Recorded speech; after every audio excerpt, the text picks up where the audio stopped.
você teve uma novela que pautou a questão do beijo gay. Isso tudo apareceu nas manifestações. Então, aqui em Belo Horizonte, você tinha muito a bandeira do arco-íris ao lado do movimento feminista, né? Em 2014 começou e eu tive a impressão que não seria a discussão LGBT+, por causa dos rolezinhos, de casos de racismo. Então eu tive a impressão que ficaria mais uma discussão sobre racismo. Mas como, né, tem aparecido discussões, assim, não tem como uma coisa separar da outra. O futebol, acho que ultimamente tem entrelaçado esses dois assuntos. E novamente a questão LGBT apareceu, né, primeiro em assassinatos de travestis e transexuais, em falas abertamente homofóbicas de alguns ou políticos ou líderes religiosos. E isso tudo começou a nos preocupar, né, porque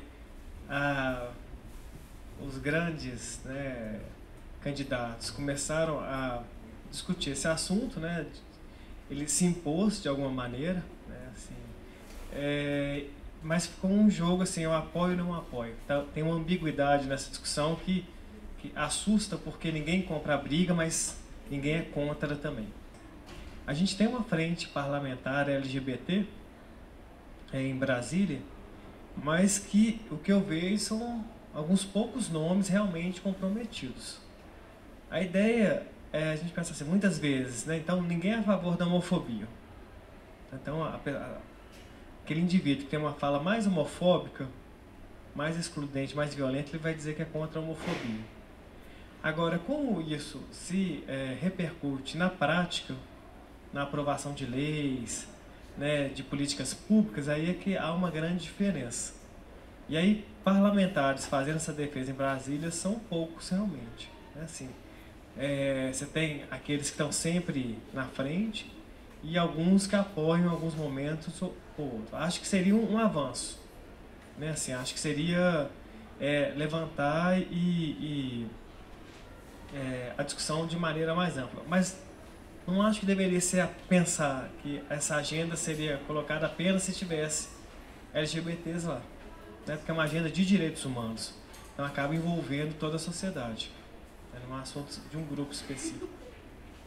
Acrescentar que os avanços, né, que houve com relação ao casamento civil igualitário, né, aos direitos LGBT, foram basicamente garantidos pelo Judiciário, a contrapelo do Executivo e do Legislativo, né? O nosso Legislativo não conseguiu aprovar o casamento civil igualitário.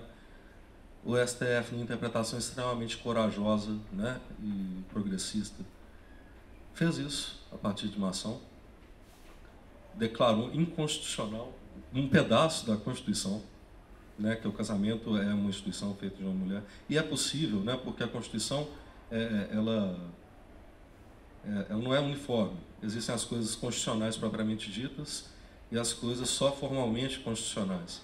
Considerou-se que a inserção do termo mulher, no termo que definia casamento entre homem e mulher, né, que esses termos feriam um princípio de fato, cláusula pétrea, que é o princípio da igualdade. Então foi uma interpretação belíssima, corajosa, que possibilitou isso.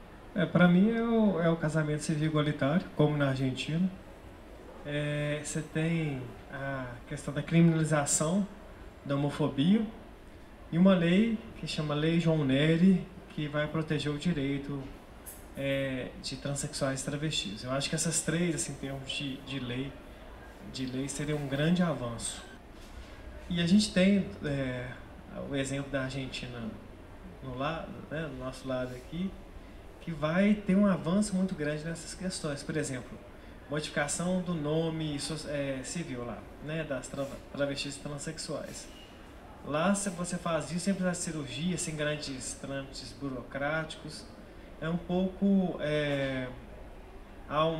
alguns militantes que trabalharam na aprovação dessa lei lá estão hoje no Brasil tentando articular justamente para ver se passa. A gente precisaria também de um plano de educação que contemplasse também os direitos LGBT e diversidade, né? Porque lei sozinha não adianta nada, né? Lei pode virar letra morta muito facilmente. Só você criminalizar uma coisa não significa, a gente sabe muito bem disso, que vai deixar de acontecer automaticamente.